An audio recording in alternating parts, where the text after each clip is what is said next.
Oke guys, welcome back to Daily Charting with Toshi, di mana kita akan daily chart your favorite cryptocurrencies. Oke, dalam 24 jam terakhir, Creators Market meningkat sebesar 0,59%. Dengan total market cap mencapai di 1,8 triliun US dollars, dengan peningkatan Bitcoin dominan sebesar 0,15% dan penurunan volume sebesar 48,52%. Pada hari ini kita akan bagi DCT menjadi dua sesi ya. Sesi pertama adalah untuk Bitcoin dan Ethereum, dan sesi kedua adalah untuk altcoins. Nah, buat lo yang pengen altcoins favorit lo dibahas di DCWT, boleh komen di bawah. Apabila cukup banyak demand-nya, banyak yang tertarik dengan pair itu, kita akan bahas di DCWT sesi kedua. Jadi sekali lagi buat lo yang pengen dibahas, boleh komen di bawah ya. Oke. Untuk Bitcoin terjadi peningkatan sebesar 1,01%, sorry berubah 1,03, dan sekarang trading di angka 47.918, which is itu ya lebih meningkat dibandingkan beberapa alts lain ya, in general gitu ya. Sementara untuk Ethereum terjadi koreksi sebesar 0,03% di angka 2.511. Seperti biasa gue ingatkan, TCI sudah aktif di Twitter. Buat yang belum follow, silahkan bisa follow di @toshicryptoindo, dimana kita akan membahas segala sesuatu yang berhubungan dengan kripto. Bentuknya bisa analisa, news maupun juga memes. Economic calendar hari ini hari Minggu tanggal 11. Jadi ya liburan, nggak ada event sama sekali. Jadi hari ini kita bisa lebih fokus ke TA. Sementara untuk besok tanggal 12 Februari hari Senin, dari US itu hanya ada bintang 2 dan bintang 1 saja, jadi kita bisa lebih fokus ke technical analysis. Oke, selanjutnya kita geser ke news. News ini datang dari US, di mana data yang diambil dari US Treasury yang menyatakan bahwa cash masih menjadi primary tool untuk money laundering ya. Cash spesifiknya, jadi kemungkinan besar fisik nih.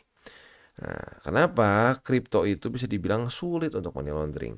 Karena gini, nggak semua kripto sih, ada beberapa kripto yang cenderung gampang untuk dipakai untuk money laundering ya. Privacy coins seperti Monero, Zcash dan lain-lain itu cenderung lebih mudah untuk kita melakukan money laundering di situ.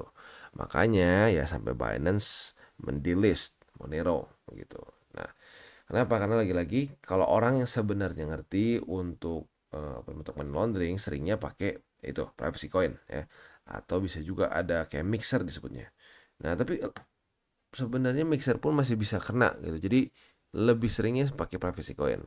Kalau Bitcoin sendiri itu bisa dibilang sangat mudah untuk ke trace gitu. Jadi seandainya nih ada orang minta ransom pakai BTC, ceritanya biar nggak ke trace. Kan cuma angka doang. Iya, cuma angka doang. Tapi saat kita cairin ya, saat kita cairin si BTC itu ke fiat apapun akan dengan gampang ke trace. Dan karena memang ledger dari Bitcoin adalah open ledger yang tidak bisa diganggu gugat, tidak bisa ditutup-tutupi, ya otomatis dengan gampang akan ke trace. Jadi sebenarnya kalau sekarang orang kan udah lebih ngerti nih blockchain. Lu money laundering pakai Bitcoin, it's very bad actually. Ya lu akan sangat gampang ketangkap gitu. Oke, selanjutnya kita akan geser ke analisa di Twitter. Ini ngomongin soal apa? Logarithmic growth curve ya. Untuk sekarang ini bisa melihat Bitcoin itu kurang lebih ada di angka 250.000 untuk di masa sekarang nih. Nah, jadi possibility untuk Bitcoin bisa kena di sini. Mungkin ya cukup akurat sih sebenarnya kalau kita lihat dari masa ke masa, at least 1 2 ya. Ini nyaris. Jadi 2 per berapa nih? 2/4 ya, berarti setengah. 50% possibility-nya bisa kena sampai 250 secara statistik ya. Nah, tapi kalau mungkin yang mau lebih konservatif ya 150-an for now ya untuk peak dari Bitcoin. Tapi intinya si growth curve ini lumayan nih secara statistik setengahnya itu benar ya, bisa memprediksikan all time high di mana gitu ya. Nah, kita lihat nih. Nanti kalau dekat-dekat tanggal 28 November 2025, nah maybe bisa kena di sini. Ya karena lagi-lagi November tanggal 28 di 2025 itu kemungkinan besar akan menjadi cycle peak di cycle 4 ini ya. Oke, selanjutnya kita akan geser ke TA. Untuk Bitcoin kita bisa di sini. Good newsnya apa? Good newsnya dia berhasil bertahan, bahkan sedikit mantul di angka 47.028 USD. Berarti jelas ini membuat apa? Membuat suatu higher high. Nah, sekarang pertanyaannya nih. Kan kemarin gue bilang ini PR besarnya nih, bisa mantul nggak? Kalau bisa mantul, ini pertanda bagus. Tetapi seperti yang kita tahu ya, sudah semakin mendekati halving. Tapi bukan berarti dia bakal langsung drop sih. Karena kalau kita lihat di sini untuk si apa namanya Fibo ya 61,8 itu sebenarnya sebentar ini biar kita akurat ya. Biar kita akurat kita bikin pas banget di sini. Yes, ini all time high-nya. Kita coba geser ke sini. All time high-nya kita zoom lagi dulu. Nah, ini ke bottomnya. Nah, kalau kita lihat di sini 61,8 ya, atau 0,618 itu ada di sini nih. Jadi sekitar 47.800-an ternyata ya.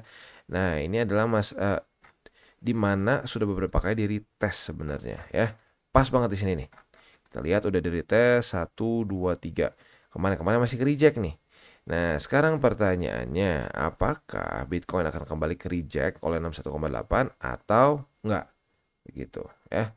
Dan ingat juga ada statistiknya sekali dia berhasil ke atas terus drop lagi ke bawah juga. Jadi ingat udah mau mendekati halving, secara statistiknya sayangnya cenderung koreksi. Jadi ya harus lebih siap-siap di sana sih. Tapi kalau gue pribadi sih berharap ya terus naik. Cuman ya harus siap dengan resiko itu. Oke.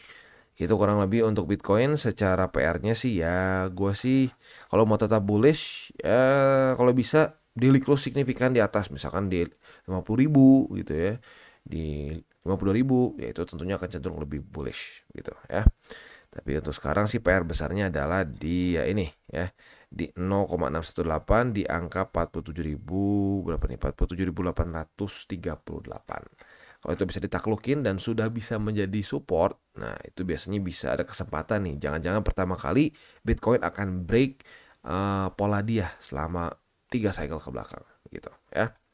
Nah, selanjutnya kita akan geser ke indeks dolar. Untuk indeks dolar overall masih oke ya dari yang kemarin, tapi lagi market close nih. Gue berharap nanti Senin tetap dia masih ke reject dan lanjut membuat suatu lower low gitu. Kalau bisa nembus MA200 dan MA20. Itu harapan gue untuk indeks dolar. Karena udah semakin dekat bisa aja malah kepantul naik ke atas, and that's not good ya. Oke, selanjutnya kita akan geser ke buy limit ya. Sebelum kita masuk ke buy limit, gue akan disclaimer dulu bahwa semua konten dari TCI bukanlah financial advice. Ini semua bentuknya adalah edukasi. Lalu bagaimana cara untuk mendukung TCI? Ada banyak caranya. Lu bisa like our video, bisa share our video, atau juga bisa menggunakan link referral kita di bawah. Nah, sekarang kita akan dengar dulu pesan-pesan dari sponsor kita pada hari ini. Oke, today's video is brought to you by Bybit. Dimana di Bybit ini kita bisa melakukan berbagai macam hal ya, mulai dari yang newbie sampai yang sudah advance. Buat mungkin lo merasa bahwa aduh bang, gue masih nggak ngerti nih TA, gue masih nggak ngerti charting dan seterusnya, tapi pengen akumulasi, pengen DCA murni, bisa lo tinggal masuk ke sini one click buy, dimana lo bisa pilih lo mau pakai apa ya fiatnya, lo tinggal pilih juga asetnya apa ya. Misalkan lo pengen akumulasi BTC, misalkan setiap hari Senin jam 7 pagi, misalkan gue pengen akumulasi BTC sebesar 100.000 rupiah misalkan ya, lu bisa langsung lakukan di sini. Bisa peer to peer, bisa Dana, Bank BRI dan lain-lain. Ini gila ya, bisa pakai BCA Mobile dan seterusnya. Jadi Bybit ini memang cocok banget buat orang-orang yang tinggal di Indo ya, bisa langsung pakai bank-bank yang memang sudah biasa kita pakai di Indo ya. Nah, buat yang intermediate sampai advance juga di sini ada spot, nah, dan juga ada leverage tokens, dan tentu juga ada derivatives trading, di mana kita bisa menggunakan kontrak yang USDT maupun USDC. Jadi di sini lo bisa pakai USDC ya, karena nggak semua exchanger bisa menerima untuk futuresnya pakai USDC ya. Dan tentunya juga lo bisa earning bunga juga dari kripto lo dan lain-lain. Dan tentu juga di sini kita bisa melakukan copy trade ya, di mana copy trade dari Bybit ini sudah cukup terkenal ya, dan kita bisa mendapatkan keuntungan juga. First copy trade kita bisa ada protection 100 USDT loss coverage ya, dan seterusnya ya. Jadi buat lo yang tertarik bisa silakan pakai, klik di link referral kita di bawah. Dan sekarang kita masuk ke Bitcoin. Untuk Bitcoin buy limitnya masih sama ya. Buy limit pertama di angka 47.000 lebih 28 USD. Buy limit kedua di angka 44.991. Dan buy limit ketiga di angka 44.235. Itu untuk posisi spot di Bitcoin ya. Untuk posisi futuresnya, kita bisa di sini sudah terjadi di tes 1. Apabila pada hari ini terjadi di tes kedua, kita bisa buka posisi long. Nah, target TP-nya di mana? Kalau mau paling konservatif, ya tadi di Fibonacci 0,618, yaitu di angka 47.800-an, ya itu yang paling konservatif. Kalau mau yang agresif itu di sini ada di posisi tertinggi itu di angka 49.000 lebih 48 USD. Mungkin biar lebih gampang di 49.000 pas aja. Itu untuk target TP posisi long. Nah, untuk posisi shortnya, kalau gue pribadi sih lebih baik nunggu dulu sampai dia terjadi di mana koreksinya. Ada struktur baru, nah itu kita akan jadikan target untuk kita buka posisi short ya. Selanjutnya kita geser ke Ethereum. Untuk Ethereum kita bisa di sini dia berhasil menembus 2492,3 ya. Nah, karena dari itu maka ada perubahan buy limit. Buy limit pertama jadi di angka 2492,3, buy limit kedua di angka 2419 dan buy limit ketiga di MA50 atau di angka 2360,4. Itu untuk posisi posisi spot di Ethereum. Nah, untuk posisi futuresnya kita sayangnya kena cut loss untuk posisi short ya, karena sudah terjadi kemarin retest 1, retest 2 ternyata tembus dan daily close di atas dari 2492, walaupun tipis lah ini ya, harusnya nggak terlalu parah cut lossnya. Nah, untuk sekarang karena dia sudah terjadi claim, kita lihat apakah akan terjadi retest 1, retest 2 di 2492. Apabila terjadi retest 1, retest 2, kita bisa buka posisi long dengan target TP kita di angka 2570,7. Itu kurang lebih setup untuk posisi longnya. Untuk posisi shortnya tinggal kita balik saja logikanya. Retest 1, retest 2 di 2570, kita bisa buka posisi short dengan target TP kita di angka 2492,3. Oke, itu jadi kurang lebih setup untuk di Ethereum. Overall semua cenderung lebih bullish ya, kebantu oleh Bitcoin. Jadi lagi-lagi ini dia bukti bahwa memang Bitcoin tuh yang memang dia itu yang memimpin market gitu mau kemana. Nah, jadi sekali lagi PR untuk Bitcoin supaya kalau mau lanjut rally ke atas gitu ya, jadikan 0,61 menjadi apa? Menjadi support, yaitu di angka 47.800. Kalau sampai itu jadi support, nah ada possibility jangan-jangan Bitcoin untuk pertama kali nih nge-break, bukan rule ya, tapi nge-break statistik ya dari 2012 ya. Tapi ya lagi-lagi kita lebih persiapannya kalau sampai drop begitu. Dropnya bisa paling parah itu sekitar 50%-an ya. That's the worst kalau itu sampai terjadi ya, maksudnya jangan kaget gitu. Nah, jadi kalau sampai itu terjadi kan berarti lu sudah punya plan gitu. Nah, yang jangan tuh apa? Enggak nih, udah pasti Bitcoin pasti akan nge-pump terus ke new all time high.